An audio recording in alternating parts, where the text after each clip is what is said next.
예, 이 동영상에서는 우리 동력학의 그 에너지 방법론에 대한 얘기를 좀 할까 합니다. 그 이걸 우리가 흔히 그 Principle of Work and Kinetic Energy 여기서부터 출발하는데, 뭐 Principle of Work and Kinetic은 빼고 뭐 에너지, Principle of Work and Energy, 뭐 구체적으로 Principle of Work and Kinetic Energy 뭐 어느 쪽도 좋습니다. 이것은 사실 그 뉴턴의 제2법칙, 어떤 그 개의 작용 시스템에 작용하는 외부 힘의 합을 시그마 F라 그러면은 그 리지드 바디의 리니어 모멘텀 V는 그 센터 오브 그래비티의 벨로시티가 되겠습니다. 그 시간 변화율, m이 이제 강체는 m 일정하다 보면 m이 나오고 m dt분의 dv 이놈이 뭐 가속도가 되죠. 이게 우리가 흔히 뭐 f 이꼬르 ma라고 쓰는데, 근데 여기서 v 벡터가 제로 벡터가 아니다 그러고 양변을 인너 프로덕트 내적을 취해주고, 여기서 잠깐 dt분의 v 스퀘어는 v 벡터 두 개를 내적을 한 건데, 요거는 앞에 거 미분하고 뒤에 미분하고 하면은 결국 이게 같은 텀이기 때문에 이 dt분의 dv 이렇게 되겠죠. 물론 여기 v는 우리가 벡터 v의 놈 크기죠. 놈으로 보고, 그럼 3식을 2식에다 넣으면은 이렇게 되겠죠. 그러면은 다시 4식을 1식에 넣으면은 시그마 fv 도트는 운동 에너지 2분의 1 mv 스퀘어의 시간 변화율이 되죠. 그러면 시그마 fv 인더 프로덕트 하는 거는 dt분 운동량의 시간 변화율로 되죠. 우리가 v를 그 위치 벡터 그 위치 벡터 r의 그 시간 변화율이니까 그 관점을 동원하면은 fv는 시그마 f dt dv고 이분의 운동 에너지 시간 변화율.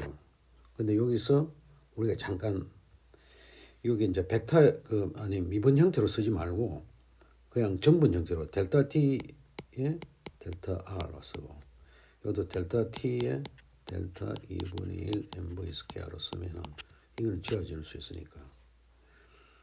그래서 시그마 f 델타 r은 어떻게 돼요? 델타 2분의 1 mv 스퀘어. 요거를 이제 그 완전적 번역부터는 f 델 dr의 d2분의 v 스퀘어. 그러면은 이거를 포지션 R1에서 R2까지의 적분으로 보면은 R1일 때 V1 스퀘어, R2일 때 V2 스퀘어. 그러면은 이런 형태가 나오죠. 여기서 이제 1에서 2까지 U1, 2는 워크이 되는 거죠. 워크이 되는 거고, 그러니까 이 워크는 운동 에너지의 변화하고 같은 거죠. 이게 이제 Principle of Work and Kinetic, 혹은 Principle of Work and 그냥 에너지.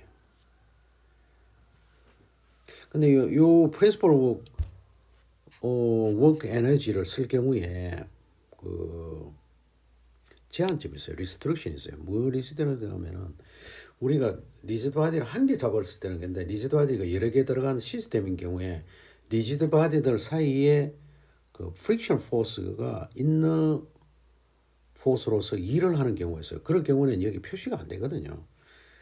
그래서 그 인터널 포스에 의해서 순전한 일을 할 수 있는 경우가 있을 경우에는 이 방법을 쓸 수가 없어요. 거기 점의 한계인데, 우리가 이거 노멀 앤드 탄젠셜 컴포넌트로 그 패스의 수직한 성분과 접선한 속도 성분으로 나누면은 V는 속도는 탄젠셜 성분밖에 없어요. 그리고 V는 그 패스를 따라서 간 거리의 시간 변화율. 그러면은 dt dr은 dt ds분의 et 탄젠셜 방향의 그 유니트 벡터죠. 그러면 이 식에서 dr ds et가 되니까 이거를 시그마 f dr에다 적으면은 이렇게 해서 시그마 결국 그 패스를 따라가는 그 힘 성분만 일을 하게 되는 거죠. 그래서 1지점 2지점까지 한 일은 결국 이거는 벡터 내적 형태인데 순전히 스칼라식으로 한다는 뜻이죠. 그러니까 R1에 해당되는 그 패스 상황의 지점 거리 S1에서 S2까지 한 이에 프린시플 워크 앤 에너지를 실제로 이렇게 나타내지만은 우리가 실용적으로 써먹을 때는 이 식이 훨씬 유용하다. 근데 여기서 우리가 파워를 한번 생각합니다. 파워는 힘에다가 속도를 내적하면은 그게 파워가 돼요. 이게 아까 번에 유도한 대로 이거는 운동 에너지의 시간 변화요. 파워는 또 우리가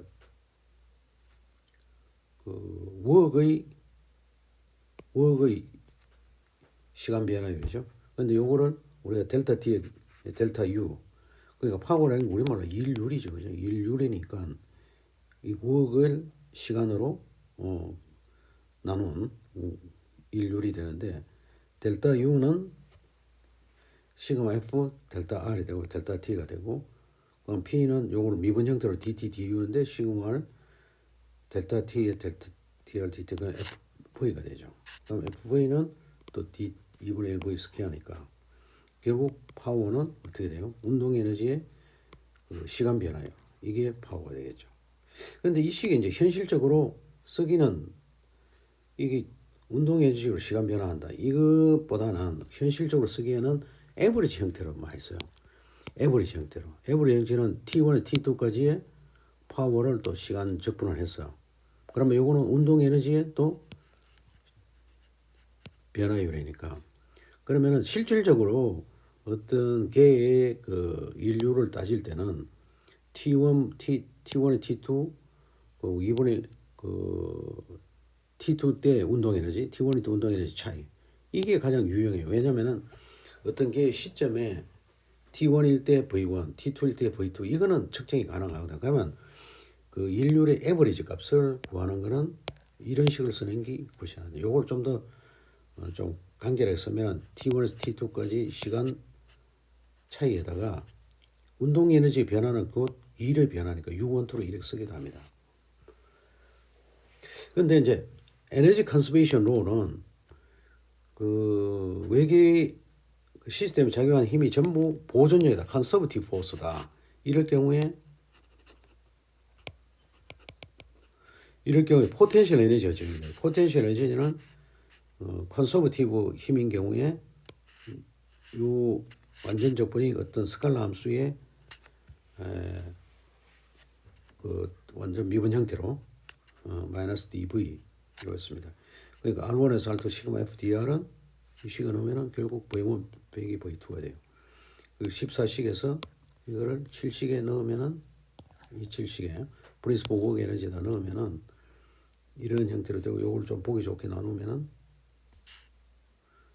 그러니까 T1 V1 플러스 2분의 1 MV V1 스퀘어 V2는 2분의 1 MV2 스퀘어 결국 그 여기서 우리가 여기는 지금 강체가 하나인 경우인데 여러 개 있어도 운동 에너지 합을 그냥 라지 T로 하면은 1지점에서의 포텐셜 에너지와 운동 에너지 합은 이 지점에서 포텐셜 에너지 운동 에너지 합 우리가 전형적으로 알고 있는 에너지 컨서베이션 로가 성립하는 게 되는 거죠. 그런데 이제 포텐셜 에너지 예를 한번 살펴보면은 그 무게인 경우에 XY를 잡고 mg가 이렇게 마이너스 y 방향으로 잡으면은 거기에 포텐셜 에너지는 V는 mgy가 돼요. V는 mgy가 돼요. 이 기준이 뭔가 y구로 재일 때 포텐셜 제로가 되는 기준 데이터음으로 잡는 거죠. 스프링 폴스일 때도 똑같은 원리를 써보면은 이거 당기는 힘은 원래 이건 R 세타 형태로 나타내면은 그 R 방향으로 ER, E 세타 방향으로 E 세타 이렇게 잡고 그러니까 시그마 F는 KX인데 이 당기는 힘이니까 마이너스 ER의 마이너스 방향으로 K 마이너스 R 마이너스 R 설지로 RJ로는 원래 길이를 말해요. 우리가 V를 R 세타로 나타내면 DT, DR, ER의 R, DT, D 세타, E 세타 이렇게 나타내요. 그러면 DR만 취하면 이렇게 되고 그러고 여기서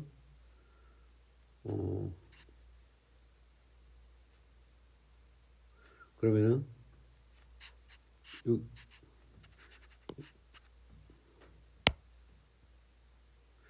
FDR은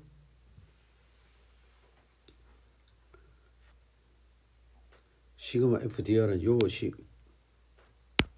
시그마 F는 요하고 요거하고 내적을 하게 되면 ER 성분 살아나겠죠.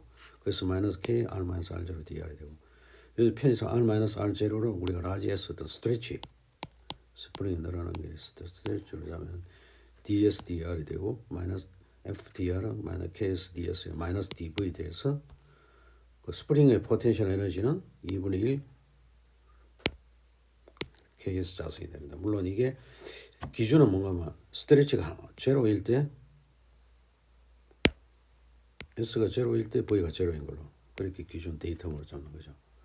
그다음 그래비테이션 포스인 경우에도 뭐 해보면은 이거는 좀 생략하겠습니다. 이거 생략하면은 V는 마이너스 mg 스몰 r 길이고 r는 지구 반경이 되겠죠. 지구 반경.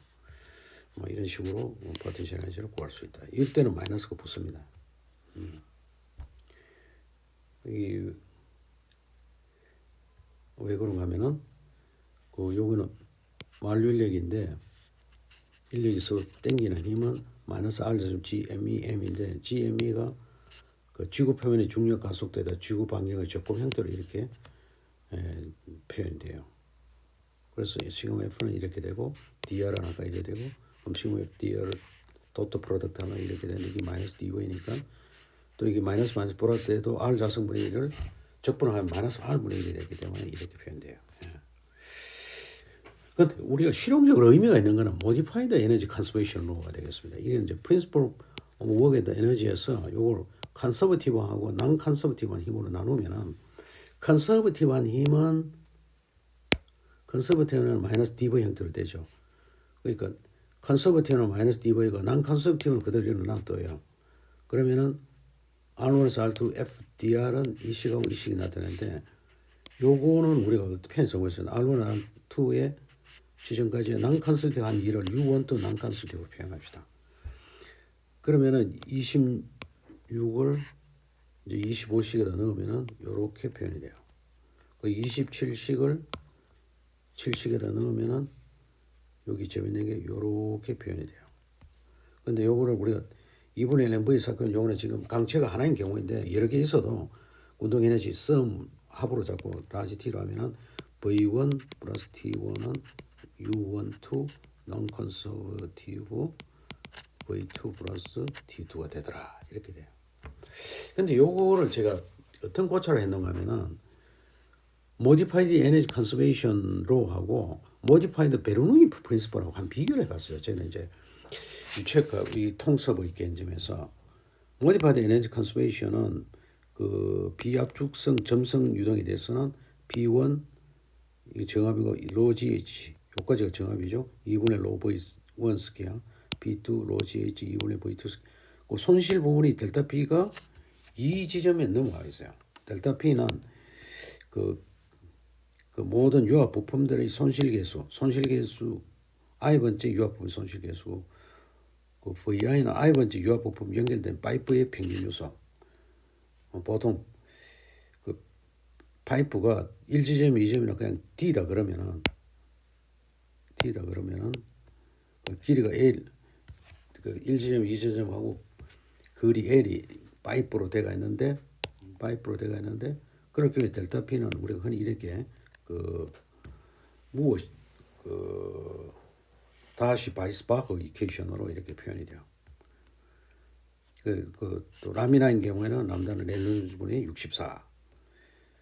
근데 이제 비교해 볼 거는 뭔가 하면 모디파이드 에너지 컨서베이션 아까 낸 거는 그 1지점, 2지점의 난컨서베이션 대표적인 게 마찰력이 한 일은 어떻게 보면 손실로 볼 수 있잖아요. 그거는 1지점에 더해져요. 1지점에. 근데 모디파이드 베로네이 프린시플은 어떻게 해요? 그 압력 손실은 2지점으로 넘어가 있어요. 여기 약간 비슷한듯 하면서 약간 다른 점이죠. 제가 이제 고찰했는 그런 점이 되겠습니다. 그러니까 모디파이드 베로네이 프린시플은 그 하나 아셔야 될 게 이게 비스코스 플로우일 때도 쓸 수가 있어요. 일반적으로 베르노이 프린시플은 incompressible inviscid flow에만 쓰는 건데 비스코스 플로우가 될 때는 점성에 의한 손실 계수, 뭐 점성이 어떻게 되나 델타 P가 D분의 A라 2분의 1 로브 스퀘어인데 람다가 레놀즈를 익숙한 레놀즈 아는 분야 보면은 우리가 어떻게 되겠어요? 뮤분의 로 V D. 예. D는 여기 유체의 평균 요소. 예. 요 점성이 들어갔죠. 점성에 의해서 사실 이놈성이. 점성에 의해서 그 손실되는 부분은 이 지점으로 가 있고 또 마찰력과 같은 그런 일의 손실 부분은 모디파이드 에너지 컨servation law에서는 1지점에 있더라.